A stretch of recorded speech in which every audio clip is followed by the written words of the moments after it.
Hello दोस्तों, सबको नमस्कार और सब बढ़िया ज़बरदस्त। मैं आशा करता हूँ कि आप लोग सब बढ़िया होंगे, मस्त होंगे। और ये करंट अफेयर 22 मई। और आज की क्लास थोड़ा लेट हो गई है, थोड़ा क्या बहुत लेट हो गई है। जी हाँ, साढ़े साढ़े 7 बजे आपको वीडियो मिल जाता था, लेकिन ये क्लास जो है आज लेट ही हो गई है। तो क्वेश्चन वही सॉल्व करेंगे। ये 22 मई 2024 का करंट अफेयर है। पहला क्वेश्चन है, फीफा वोमेन्स वर्ल्ड कप 2027 का मेजबानी कौन सा देश करेगा? तो इसका आंसर हो जाएगा बी नंबर, ब्राज़ील। अब बात करते हैं, अब क्वेश्चन को सॉल्व करेंगे। क्वेश्चन क्या करा पहला, फीफा वोमेन्स जो लिखा है वो वोमेन्स है। वर्ल्ड कप 2027 का मेजबानी कौन सा देश करेगा? ये करेगा ब्राज़ील। ब्राज़ील जो है ये 2027 जो वुमेन्स फीफा होने वाला है वो मेज़बानी करेगा ब्राज़ील। अच्छा, इसका जो ये तय कहाँ हुआ है कि ये ब्राज़ील करेगा? तो ये 74वीं बैठक थी, कहाँ थी? ये थी थाईलैंड में। थाईलैंड में वहाँ बैठक थी, वहाँ पर डिसाइड हुआ है कि ये फीफा वुमेन्स वर्ल्ड कप 2027 की मेज़बानी ब्राज़ील करेगा। और ब्राज़ील ये पहला देश, मतलब अफ्रीका पे ये पहला देश, साउथ अफ्रीका पहला देश है जहाँ पर फीफा वुमेन्स वर्ल्ड कप होगा। ये पहला देश है। दूसरी बात, एक क्वेश्चन और बनता है कि मान लो अगर ये पूछ लेता सबसे पहले कब हुआ था? सबसे पहले कब हुआ था? वो हुआ था 1991 में। और कहाँ हुआ था? चीन में हुआ था। और चीन में हुआ था क्या? फीफा वुमेन्स वर्ल्ड कप को जीता कौन था, कौन हारा था? तो यूएसए जीता था और नॉर्वे को हरा करके। यूएसए जीता था पहली बार और नॉर्वे को हरा करके। अच्छा भाई, ये पहली बार हो गया है। अब लास्ट बार ये 2023 में हुआ था फीफा वुमेन्स वर्ल्ड कप। तो जो जो 2023 में हुआ था, ये कहाँ हुआ था? ये हुआ था दो जगह, ऑस्ट्रेलिया और न्यूजीलैंड। ऑस्ट्रेलिया और न्यूजीलैंड में हुआ था। कौन जीता था, कौन हारा था? तो जो यूएस, मतलब इसका जो इंग्लैंड है, इंग्लैंड वो क्या है, वो हार गया था। स्पेन जीत गया था। स्पेन जीत गया था 2023 में। स्पेन जीत गया था, इंग्लैंड हार गया था। तो इसका आंसर क्या हो जाएगा? 2027 की मेजबानी कौन करेगा? तो ब्राज़ील करेगा। अगला अगला क्वेश्चन है, अंतर्राष्ट्रीय संग्रहालय दिवस कब मनाया गया है?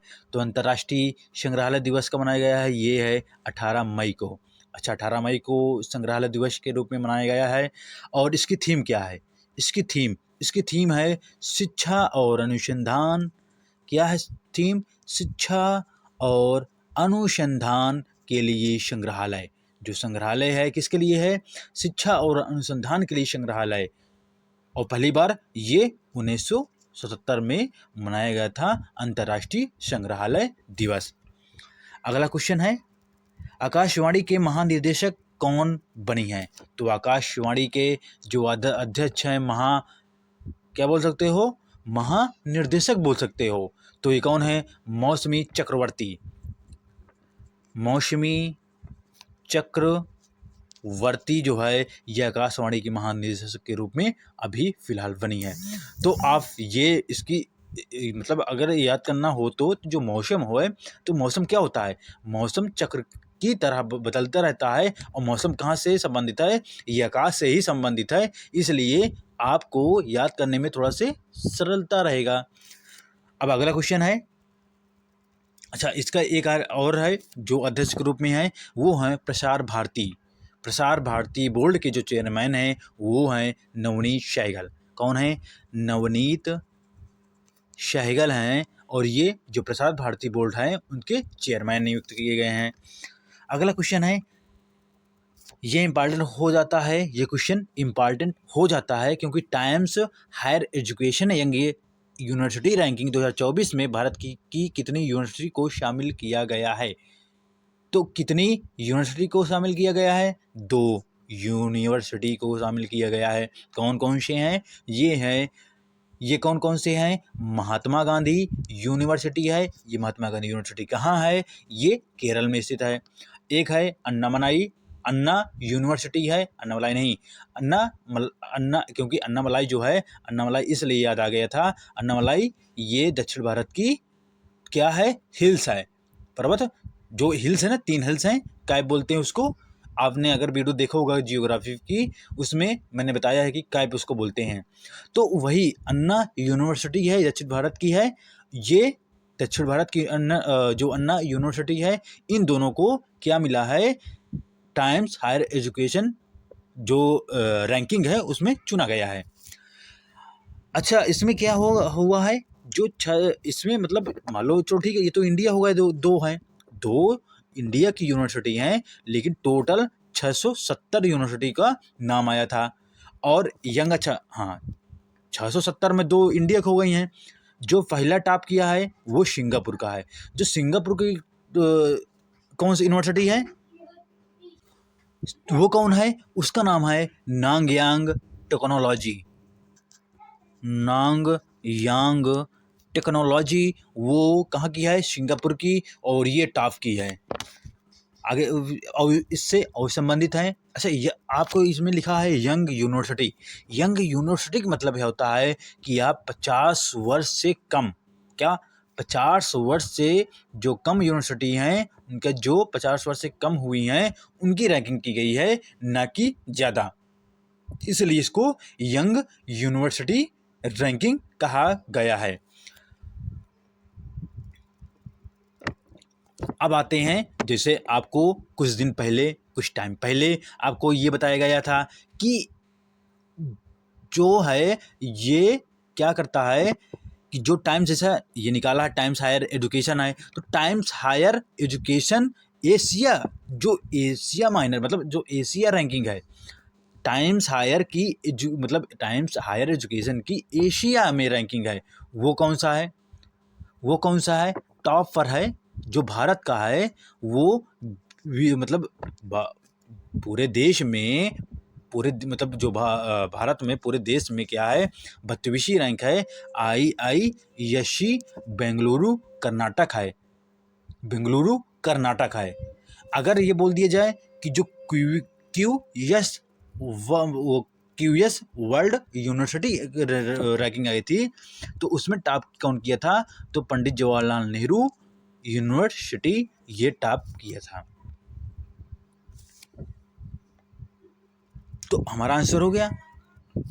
अगला क्वेश्चन, अपने सभी ग्लेशियर को खत्म करने वाला पहला देश, ग्लेशियर को खोने वाला, इसमें जो खोने वाला लिखा है वो खोने वाला होगा, खोने वाला पहला देश कौन सा है। तो जो अपने ग्लेशियर के में वो क्या होता है, ग्लेशियर मतलब होता है जो बर्फ से बना होता है, और अगर टेम्परेचर इतना हाई ज़्यादा हो जाता है, इतना ज़्यादा हो जाता है टेम्परेचर की वजह से कि वहाँ का पिघल जाता है, ये जो है पानी की तरह हो जाता है, इसलिए धीरे धीरे ये ख़त्म हो गया है। और ये कहाँ है, ये है वेनेजुएला, वेनेजुएला, वेनेजुएला है, और ये अमेरिका में वेनेजुएला स्थित है। वहाँ पर जो हम्बोल्ट एक ग्लेशियर है, ये अभी कुछ दिन पहले, मान लो चलो ठीक है, मतलब जो है 5-6 ग्लेशियर थे, उनमें से एक ही बचा था, तो ये जो हम्बोल्ट ग्लेशियर था ये बचा था, ये बचा था, तो ये भी पिघल गया, ये भी ख़त्म हो गया है, इसलिए बोलते हैं उसका क्या नाम है, हम्बोल्ट का ला कोरोना के नाम से जानते हैं, ये भी ख़त्म हो गया, ये भी ख़त्म हो गया है वेनेजुएला में। और वेनेजुएला की बात करते हैं, इसकी राजधानी क्या है, कराकश, वेनेजुएला की राजधानी क्या है, कराकश। अगला क्वेश्चन देखते हैं, दुनिया का सबसे ऊंचा प्रतियोगी स्विमिंग पूल कहाँ बना खुला है।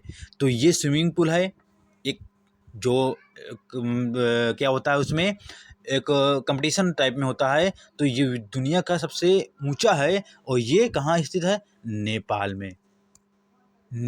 नेपाल में नहीं, ये भूटान में है। क्या है, भूटान में, नेपाल गलत हो जाएगा, भूटान में है। भूटान में सबसे ऊंचा प्रतियोगी स्विमिंग पूल का निर्माण हुआ है। और इसकी ऊंचाई कितनी है, ये 2400 फीट है, 2400 फीट है इसकी ये ऊंचाई है। अब बात करते हैं भूटान की, थिम्पू अबे क्या है, उसकी राजधानी है, और मुद्रा है नागरस्टम है। पीएम वहाँ के हैं, अच्छा जो प्रधानमंत्री थे नरेंद्र मोदी है, वो भूटान का सर्वोच्च अवार्ड मिला था, और वो कौन सा था अवार्ड, इसका नाम था ड्रक ग्वाल्फो, ड्रक ग्वाल्फो नाम था, ग्याल्फो नाम था, ड्रक ग्याल्फो था, जो पीएम मोदी को ये अवार्ड से सम्मानित किया गया था। अगला क्वेश्चन है, यूनेस्को के किस उपन्यास को मेमोरी ऑफ द वर्ल्ड के हिस्से के रूप में मान्यता दी गई है, तो ये है सुल्ताना का सपना। ये क्या है, सुल्ताना का सपना है। इसको जो है मेमोरी ऑफ द वर्ल्ड के रूप में मान्यता प्राप्त की है। अच्छा यही जो है अभी यूनेस्को ने ही क्या किया था, जो अभी धरोहर हमारी जो सांस्कृतिक धरोहर थी, इसको अभी डिसाइड किया था कि 3 धरोहरें हैं भारत की, वो कौन कौन सी हैं। एक है रामचरितमानस, और एक है पंचतंत्र, एक है सहृदय लोकन है। ये 3 जो है ये सांस्कृतिक धरोहर हैं। और ये जो है ये सुल्ताना का सपना है, ये मंगोलिया उलान बटोर का है। ठीक, उसके आगे सीबीआई के अतिरिक्त निर्देशक के रूप में किसे नियुक्त किया गया है, तो सीबीआई हो जाएगा। सीबीआई का फुल फॉर्म क्या होता है, सेंट्रल ब्यूरो ऑफ इन्वेस्टिगेशन। अच्छा इसकी स्थापना कब होती है, इसकी स्थापना होती है 1963 में, उसका हेडक्वार्टर है नई दिल्ली में। और इसका मोटो क्या है, मोटो इंपॉर्टेंट हो जाता है उद्यमिता, निष्ठता और सत्यनिष्ठता, निष्पक्षता। अच्छा जो निष्पक्षता है और सत्यनिष्ठता है। अच्छा ये अगर ये पूछ लिया जाए कि जो सीबीआई है किस कमेटी की सिफारिश पर सीबीआई का गठन हुआ है, ये है संथानम कमेटी के आधार पर। अब इसका आंसर क्या है, सीबीआई के अतिरिक्त निर्देशक के रूप में 2 लोगों को नियुक्त किया गया है। एक नाम है AYV कृष्णा है, केवल कृष्णा नाम याद कर लेना, और है N वेणुगोपाल। अगला क्वेश्चन है, संयुक्त राष्ट्र संघ में वर्ष 2024 में भारतीय अर्थव्यवस्था का कितना अनुमान लगाया गया है, तो ये है 6.9%। इसका अनुमान लगाया गया है 6.9%।